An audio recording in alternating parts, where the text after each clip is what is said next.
reasons that utterly escape everyone involved, you're listening to a bipolar, a schizophrenic, and a podcast. Here are your hosts, Gabe Howard and Michelle Hammer. Hi, welcome to a bipolar, schizophrenic, and a podcast. I'm Michelle. I'm schizophrenic. I'm Gabe, and I have bipolar disorder, and today we are going to talk about pill shaming. A few weeks ago, we discussed medication, and a couple of weeks after that, we had a live on The Mighty, which we do on the first and third Tuesdays of every month at 4 p.m. Go over to Mental Health on The Mighty and check that out. You get to see our beautiful faces. 4 p.m. Eastern. Yes. And one of the things that came up are people who are taking their medications as prescribed. They're working really hard to get better. And people are literally telling them not to take their medications. Yep. They're doing everything right, Michelle. I know, they're doing what they're supposed to do. And people around them are telling them, don't do that. That's bad. But what?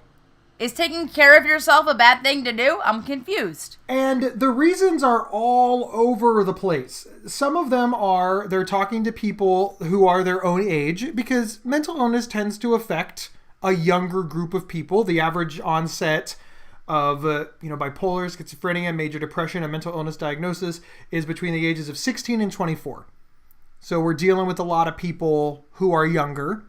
And they're talking to their friends who are also younger. I mean, I know people that were on, antidepressants when they were maybe 12 years old and stuff like that. And you can see why the other 12-year-olds might think that's weird. Yes. Because the average 12-year-old, the average 16-year-old, the average 22, 24-year-old isn't taking medication.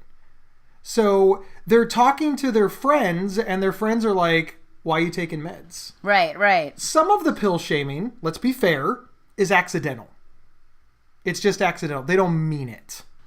They don't know that what they're saying is so mean. But to the person that you're saying it to, it's so hurtful and it's just not cool and it makes you feel bad because almost you don't want to have to take these pills, but you take them because they make you feel better, and then everyone around you is saying you don't need them, but you want them to feel better, but you don't want to feel different. So you're kind of in a conundrum. Yeah. When I was first diagnosed medications, the people around me were like, why are you taking all these pills? And some of my friends made fun of me. They legitimately made fun of me. They were like, oh my God, that's Gabe. He's like his grandmother. He's got the pill thing. And it did hurt my feelings, but these have been my friends for a long time. And I was like, why are you making fun? They're like, well, we don't know what else to say. So we kind of realized it. Some of my friends, a few of them were dicks and went away, but some of my friends were just like, it's because we don't know what to say, buddy. I mean, that was really what it was. They didn't mean to pill shame me. They just didn't know what to say. And that did make me realize that I was spending a lot of time talking about my illness and not a lot of time maybe living my life. The biggest pill shamer in my life is myself. Throughout my life, I shamed myself for taking pills for so long until I accepted and got over my pride and accepted that I needed them. But I think I pill shame myself the most, really. That's a really interesting thing that you said, because you want to be better. We all know that Gabe and Michelle want to be better. That's well established. We want to be well and live a life, and yay! But we did stigmatize ourselves. And hell, we still do. We still stigmatize ourselves to this day. So if we're doing it to ourselves, it is kind of understandable then how people could accidentally do it to us. Yeah. We can't even avoid falling into these potholes. And what's totally, for lack of a better word, nuts, is that 45 million adults live with a mental illness in the U.S. 45 million adults. And actually, 1 in 6 Americans have taken some sort of antipsychotic medication. So therefore, it's so common. If it's so common, why is there so much stigma? It makes no sense. I feel like I say this about so much stuff. It makes no sense that there's so much stigma and it's so common. Baffling. It is baffling. But here's a good segue to a question, Michelle. Yes. This is good. We're going to get deep. We're going to get deep for a moment. Deep, rolling in the deep. We know that 1 in 20 Americans have bipolar, schizophrenia, the major depression, but even in that 1 in 20 number, not everybody will experience psychosis. Mm-hmm. So if 1 in 20 have severe and persistent mental illness, mm-hmm. like really, really bad, why are 1 in 6 taking an antipsychotic? That's a really good question. Maybe, antipsychotics are actually really, really helpful. Or they're overprescribed. Is it possible, and we're not scientists. Michelle, did you get a science degree? Or? Yeah, I went to Oxford and Cambridge. Oh, I knew it. You're delusional right now, aren't you? Maybe. You're one of the 1 in 6. Yeah. Yeah, I am. I actually am. So. Yeah, me too. It's actually me a too. correct statement. I am one of the 1 in 6, actually. But the point that I'm trying to make is that sometimes the conversation surrounding overprescribing of prescription medications, especially when it comes to antipsychotics, I think that there is a reasonable and fair discussion about how we prescribe medications in this country. So the question becomes is that conversation productive, or is that conversation contributing to pill shaming? What I'm saying is let's say that you are prescribed an antipsychotic. Yes. And you hear on the news somebody saying that antipsychotics are overprescribed and that we should prescribe less of them.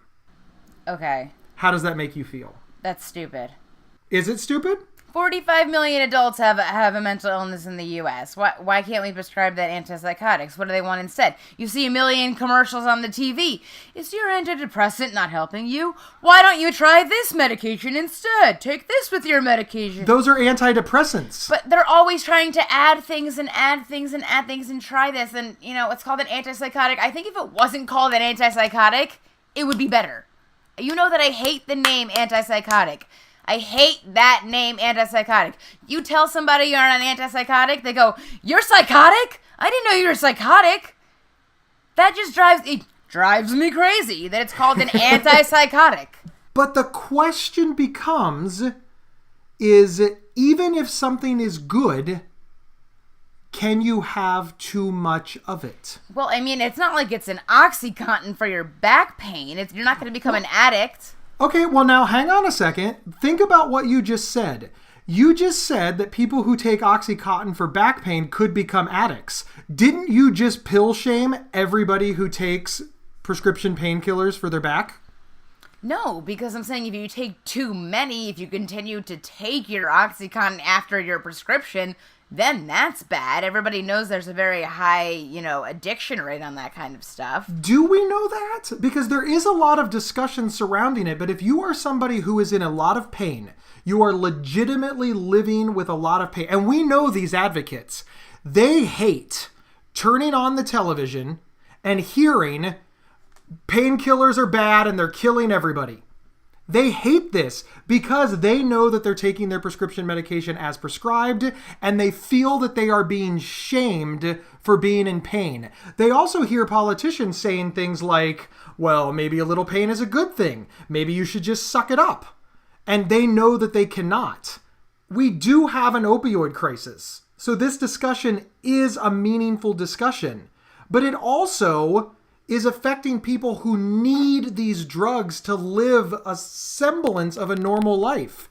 Isn't that what's happening with psychiatric drugs in our country? I don't think that's at all happening with psychiatric drugs in our country. I mean, I don't think people are being overprescribed medications or anything like that. I feel like everybody I meet has some sort of issue. My old roommate had a problem with anxiety. My new roommate, he says he has a problem with mania. Can I meet somebody that doesn't have some sort of mental illness? I feel like I have never met somebody that doesn't have some sort of mental illness. It's almost impossible. I have two things to say to that. One, yeah, I meet a lot of people with mental illness too, because that's my job, that's my workplace, and I have a podcast that, draws them in. Mm-hmm. But let's put that aside for a moment. If every single person in America has a mental illness, maybe we're too narrowly defining mental illness. Maybe we are. And then maybe we're overprescribing.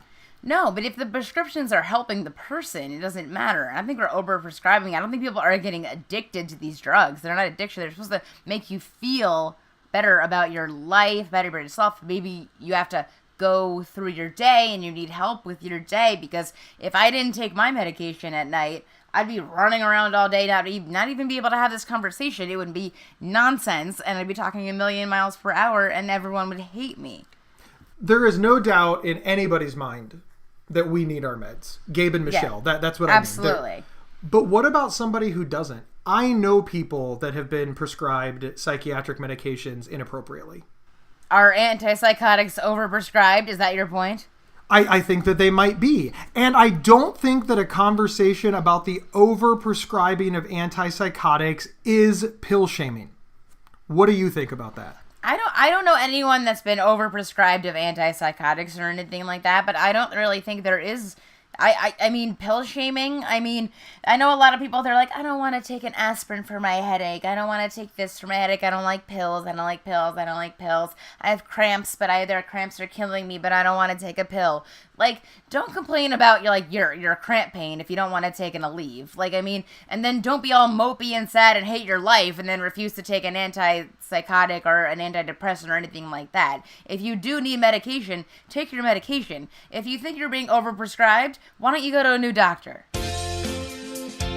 Want to learn more about mental health, mental illness, and psychology, but not be bored?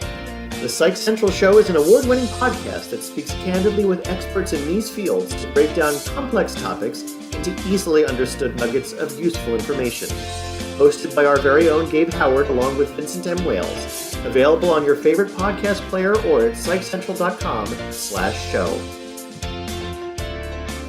When I was newly diagnosed, I felt that anybody that had anything to say about medication that wasn't 100% positive was attacking me. That is truly how I felt.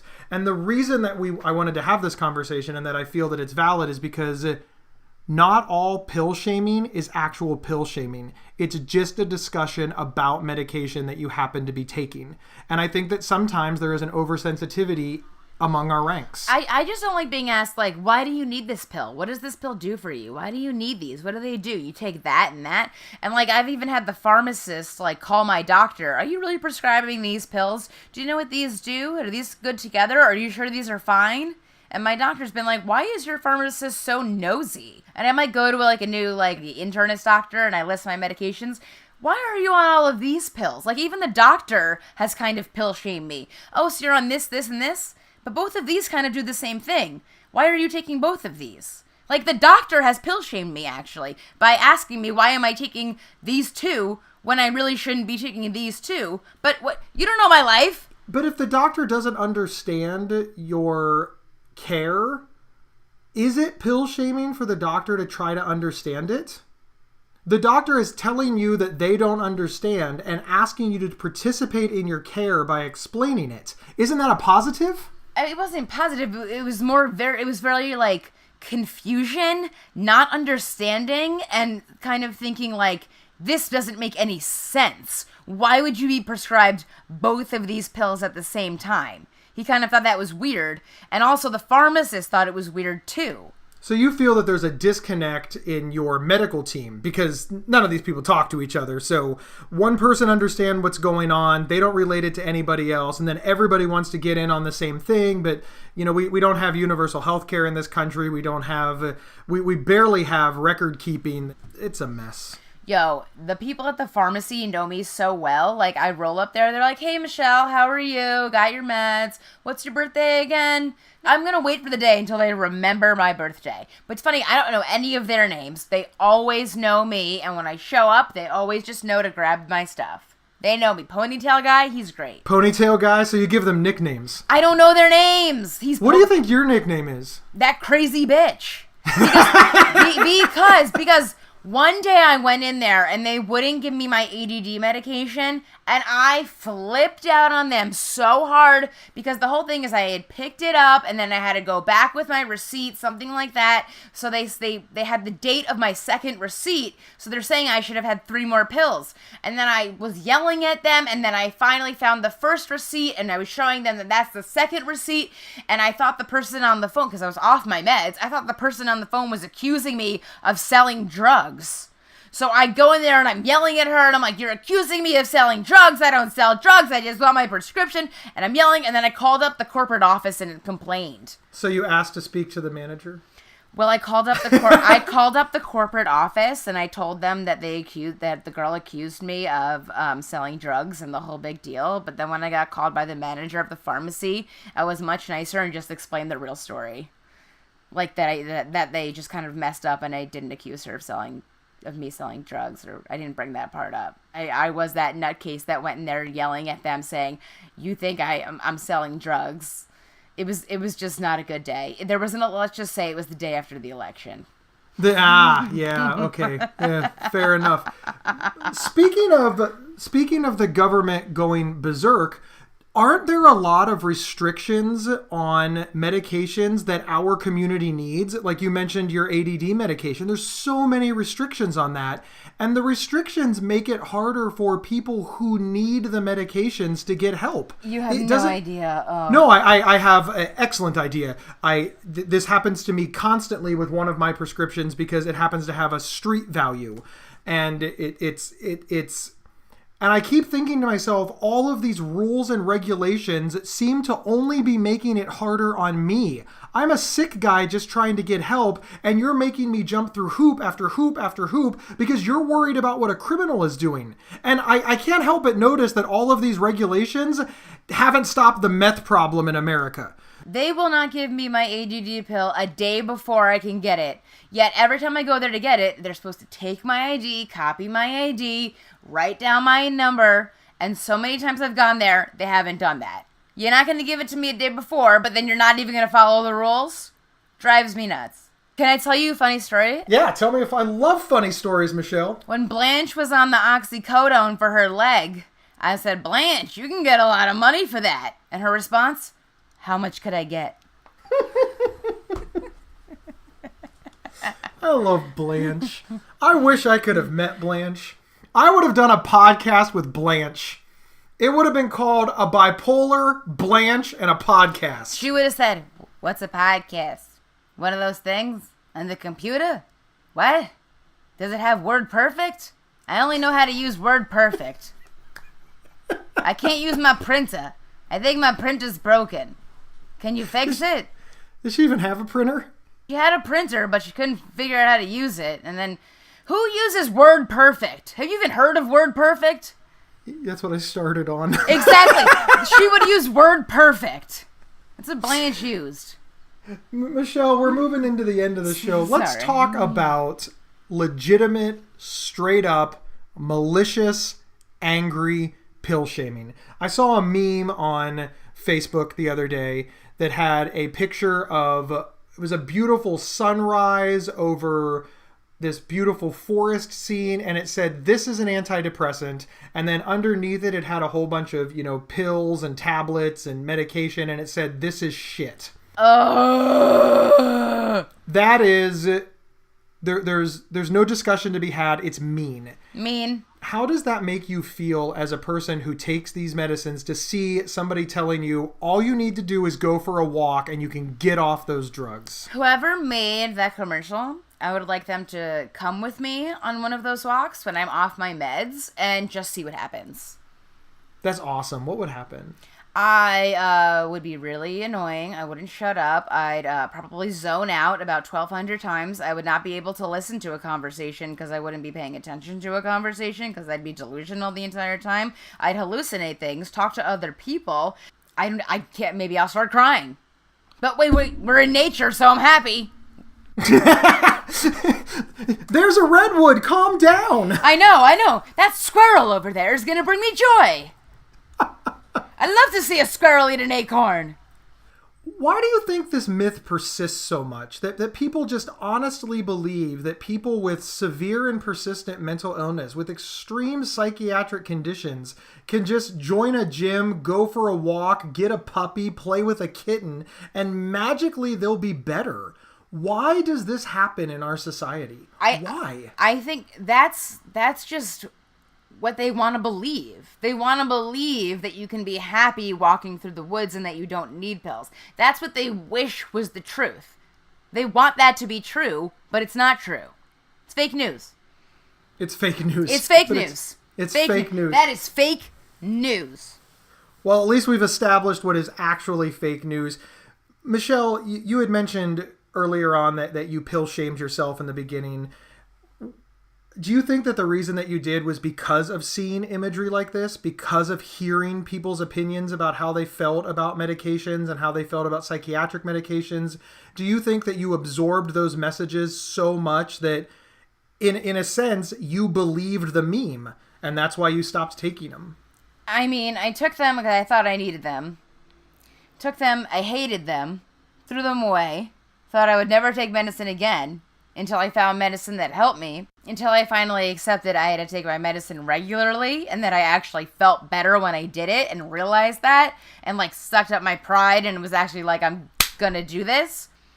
Then I just a non-pill shame myself. I finally was like, I'm not gonna pill shame myself, which was really just getting over my pride. And I realized how much better my life was. At any point, did you try to treat your schizophrenia by walking through the woods? I would go on extremely long runs. I would run at night and I would run at 8 a.m. in the morning. And it didn't help? Didn't help at all. I would just have so much energy. I would just go running in the morning, 8 a.m., miles and miles. I'd run at night, miles and miles and miles. I'd see deer. It was really crazy. I know that's not the craziest thing, but I mean, just like, I'd try to run the track and there'd be a deer running across the field. Like, yeah. But I would just run so much, but I would still be in my head. But I thought if I ran enough, like, I could get over it. But no. I'd be like, I'll just cure my anxiety with running. Didn't help. Didn't help? Didn't help. Anxiety doesn't get cured with running. It could be a helpful thing to help if you have, not anxiety like I have.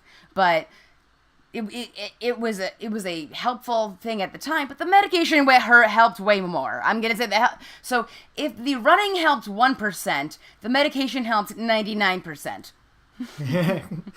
Your mileage may vary, everyone. The real breakdown about this is that we're not having productive conversations when it comes to treating mental health in this country.